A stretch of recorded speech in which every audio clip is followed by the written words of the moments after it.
Hey guys, and welcome back in the channel. So you have some referral codes that you want to use on Temu, but you don't know how can you do that.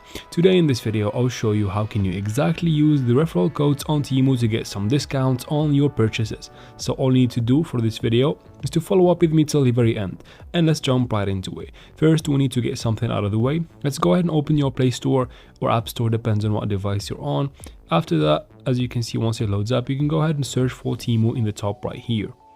Once you find it, let's go ahead and make sure we have the Temu app updated to the latest version for everything to work properly in this tutorial, and to make sure both of us are in the same page for this video, of course.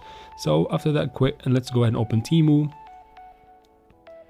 Wait for the app to fully load up. And once the app loads up, as you can see here, tap right here on the U icon in the bottom of the screen in the middle right there. Now make sure you are logged into your account, of course. And after that, let's go ahead and tap on coupons and offers, this one right here.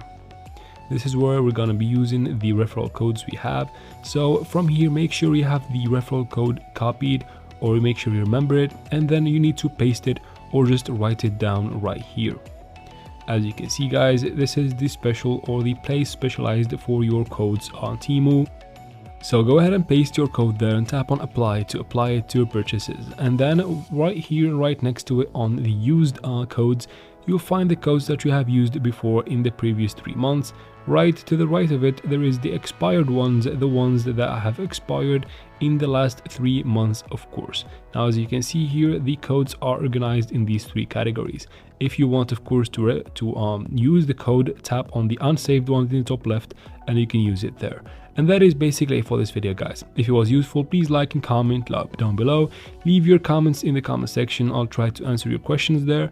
And of course, subscribe to the channel, and thank you very much for watching. See you in the next one, guys.